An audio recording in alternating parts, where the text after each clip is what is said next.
Good afternoon, everyone. Today we will study about the switching characteristic of thyristor. In last class, I taught you static characteristic of the thyristor, which includes the operation of the thyristor in reverse bias and in forward bias.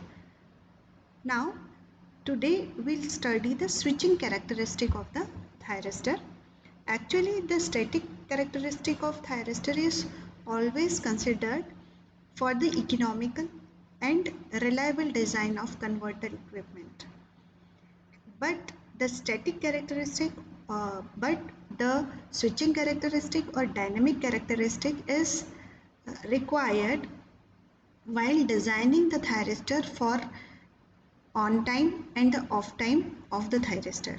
So let's start the switching character.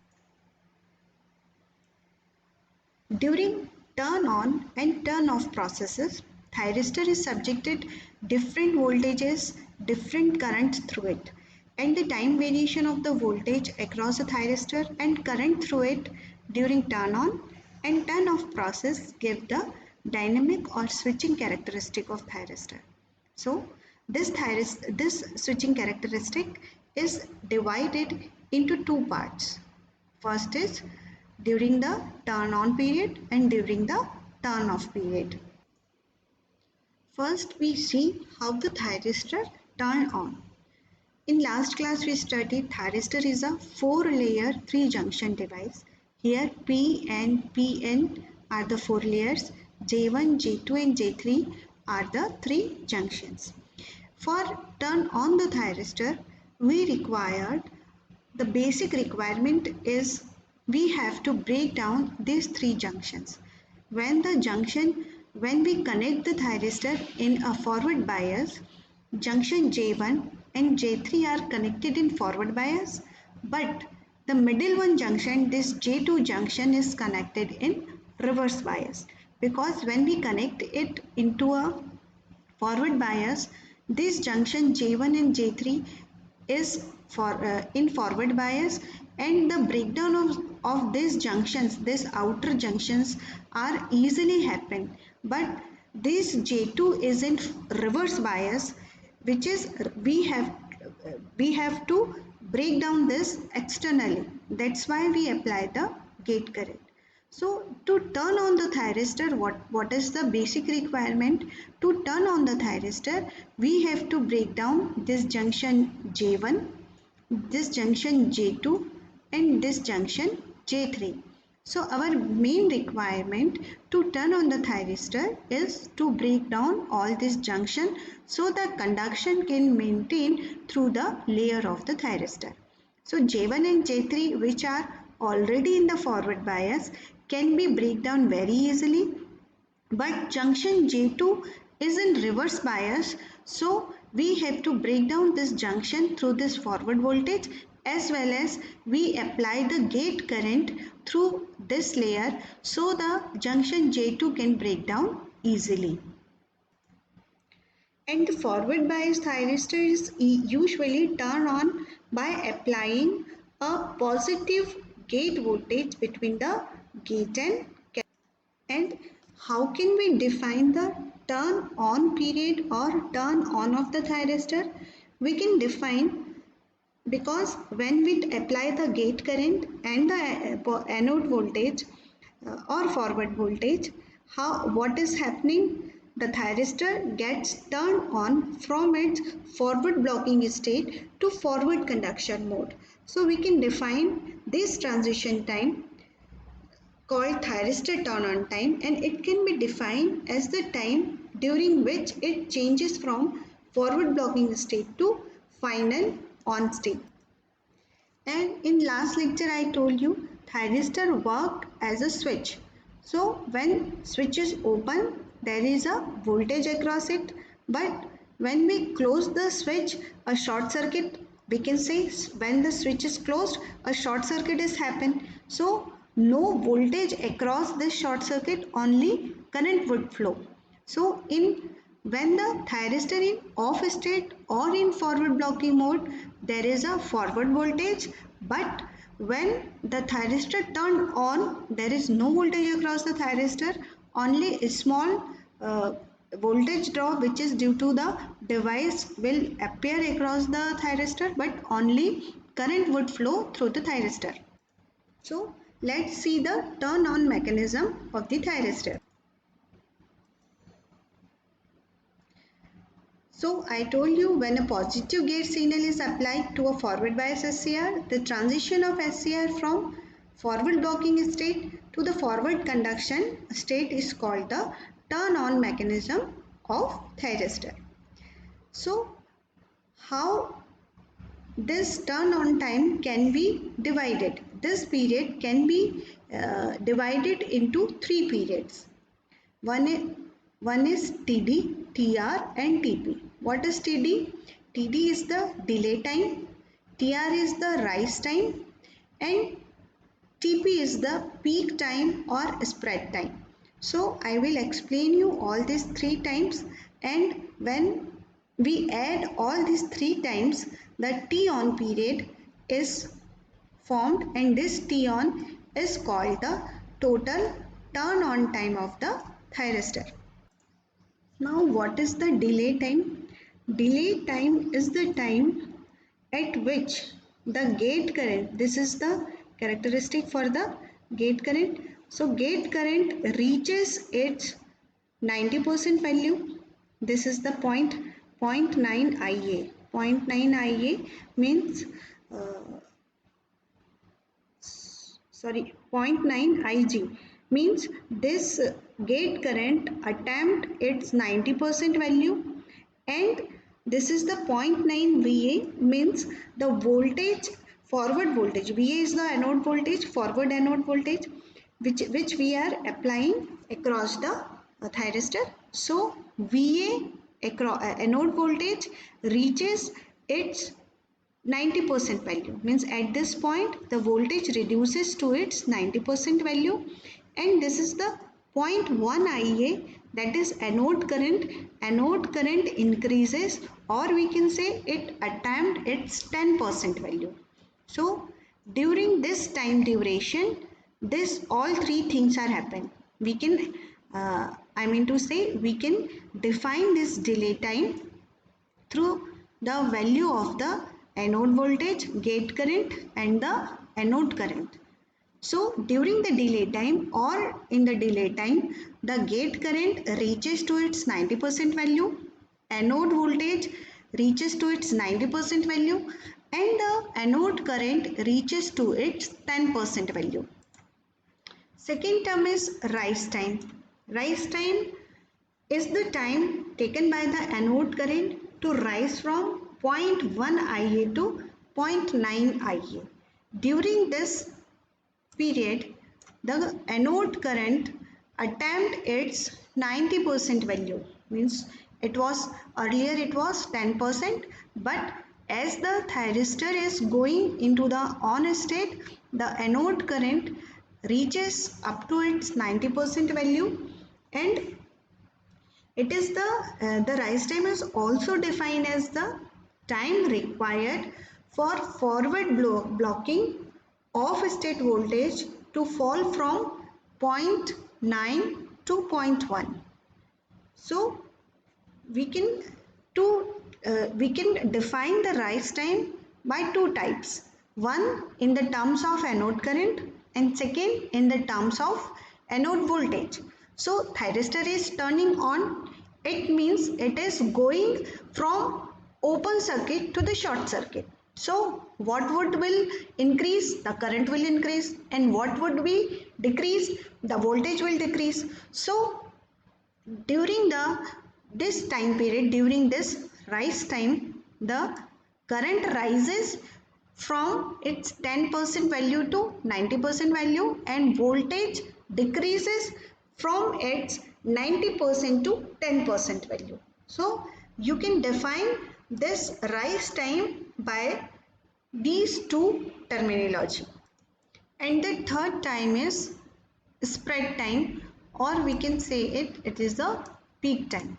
So what do you mean by spread time? The spread time is the time taken by the anode current to rise from zero point 0.9 IA to IA, because in rise time the anode current reaches to its 90% value, and during this spread time it gain its 100% value from 90% to 100%. In spread time, we can say why this term spread comes in this time. Spread time means the conduction spread all layers of the thyristor during this time period. So these are the three time periods: TD, TR, TP, delay time, rise time and spread time. All three times together makes the turn on time of the thyristor. So during this time the conduction spreads over the entire cross section of cathode, and so electron is spread over the junction. Now let's see the turn off mechanism of the thyristor, because when once the thyristor gets turned on, there is no control of the gate. Through the gate you cannot turn off the thyristor. So what we will do to turn off the thyristor? To turn off the thyristor, we have to reduce the current up to the holding current. In last class, I told you what is holding current. Holding current is the current below which the thyristor gets turned off. So, what we have to do to turn off the thyristor? To turn off the thyristor, we have to reduce the current across the thyristor below the holding current. So we can say turning off an SCR means bringing the SCR from conducting state to blocking state. In which blocking state? We have to bring the we have to bring the thyristor to the forward blocking state. So to turn off the SCR, we have to do two things. First, what we have to do? First, we have to reduce the anode current below its holding current level, and second one, we have to apply the reverse voltage across the thyristor. Okay, these two things we do to turn off the thyristor. First one, we know we have to reduce the current below the holding current, and second, we have to apply the reverse voltage. And why we have to apply the reverse voltage? Actually, when we reduce the current across the thyristor below the holding current, it gets turned off, because we know below the holding current thyristor gets turned off. But thyristor is turned off, but some carrier charges, excess charge carriers are there on the junction, and if we still apply the forward current, it may be happen that without any gate current the thyristor again turned on. So uh, by reducing the chances of return on of the thyristor, we have to apply the reverse voltage. And what is the function of reverse voltage? Reverse voltage to sweep off the charge carrier from the junctions. We have to apply the reverse voltage. The turn off process of the thyristor is also called a commutation. Commutation is the turn off process of the thyristor. You have studied this term in machines also, but here the meaning of commutation is to turn off the thyristor. The turn off time, it can be defined as the time between the instant anode current becomes zero and the instant SCR regains forward blocking capability. During this time, what will happen? During this time, the excess charge carriers on these four layers of the thyristor must be removed. And this removal of excess charges consists of sweeping out of holes from the P layer and electrons from the N layers. So we can turn off the thyristor. So when we It is this turn of time is divided again into two parts. One is TRR and another is TGR. TRR is called the reverse recovery time.